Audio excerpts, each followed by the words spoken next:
Today, I want to make the case for being boring. In fact, I would go so far as to say that the way to achieve fluency, to find your style, to shine and impress native speakers is to be boring.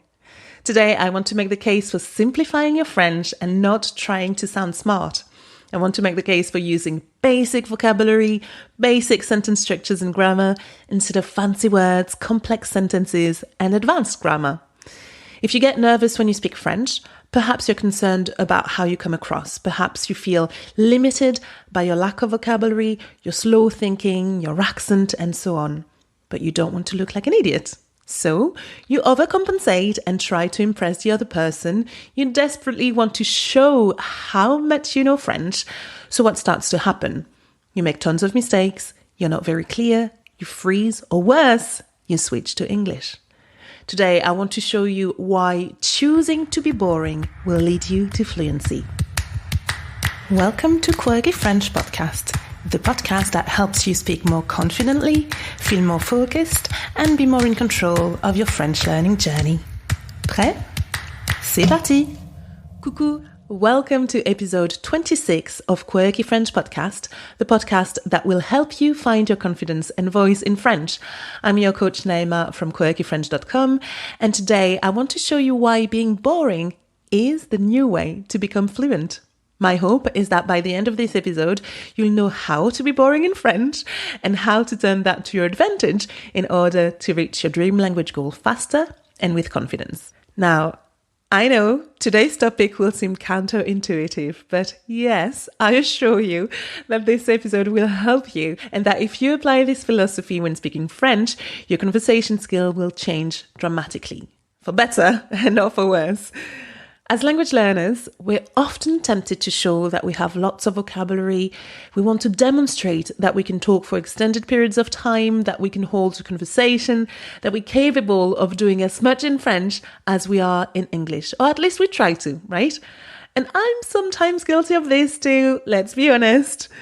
I think we subconsciously associate all this with intelligence in a way, don't we? But is it really true that speaking longer and using complex words is a sign of better language skills? Today, I'm going to show you all the benefits you'll get from simplifying your French, and there are many. You'll learn core skills that will progressively help you achieve your goal, but you'll also experience instant results from day one. So I'm really excited for you to have a go after this rather weird episode and see for yourself. In other words, I want you to become barbant or barbante, the little word of the day. Barbant, super boring, dull, even tedious, okay? Pour parler couramment, il faut être barbant. To speak fluently, you need to be boring, okay? On y va? Allez.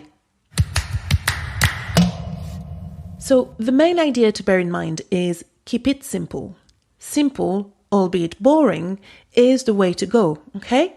Here are the two reasons to simplify. Number one, simplify because you're overdoing it. Let's take an example. I can say, I would like to eat food. Je voudrais manger de la nourriture. Now, if I simply say, I'm hungry, j'ai faim, it's exactly the same message, but which sentence sounds better? J'ai faim, of course. It's more natural and it's more concise. Yeah, you don't use the conditional, so the grammar is rather boring. You'll also use fewer words. And yet, to a French speaker, j'ai faim is still more natural than je voudrais manger de la nourriture.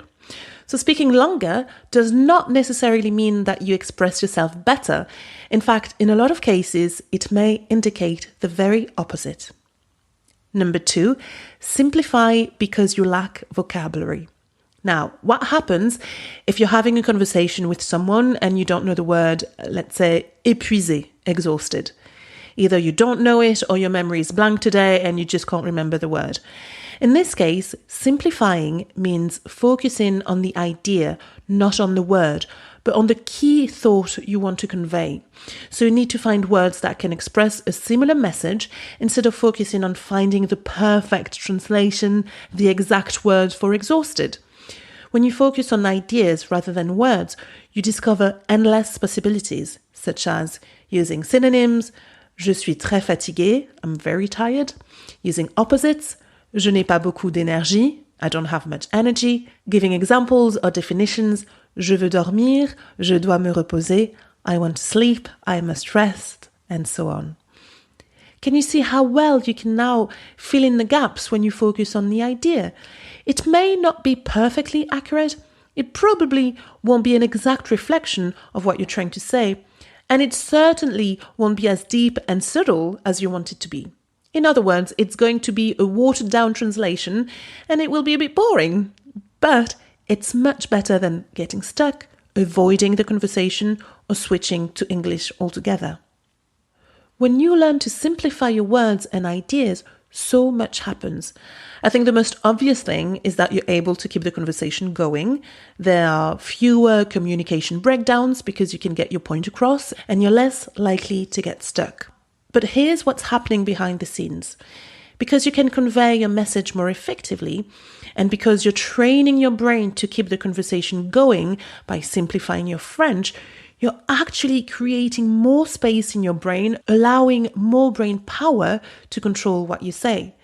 That means that when you're boring, you speak better. That extra brain power will show up in several ways. First of all, you're not overdoing it. You don't use complex words and sentence structures, and you don't ramble on without focusing on the main idea. So you have more self-control, and your grammar reflects this. It's more coherent, it's more accurate. But being accurate does not just mean that you will make less grammar mistakes.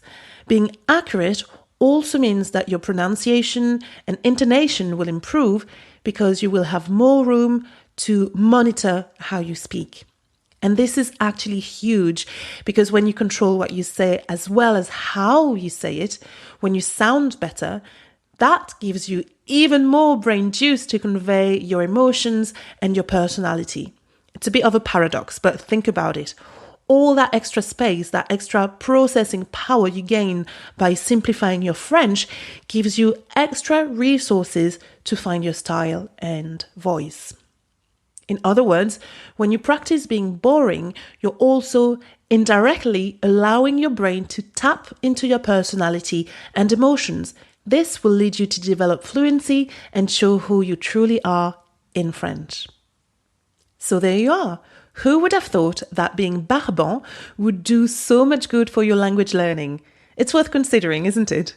And if you need more convincing, I think the bottom line is acceptance. Accepting to be a bit boring, to simplify your French, will make you move forward much faster than trying too hard. It's also reassuring to know that you can be a bit average with your French and still develop your French. So go ahead, drop the perfectionism and embrace the barbant philosophy today. If you enjoyed today's episode, why not share it with another French learner, give it a thumbs up or leave a positive rating on Spotify. If you have a second or two, it will really help the podcast grow and I'll be able to produce even more content like that in the future. Alors, merci beaucoup. As for us, let's catch up again next week for another episode of Quirky French Podcast. I wish you a rather boring French-speaking week. And until then, keep learning, keep growing, and keep it quirky. Merci encore et à très vite. Salut, salut!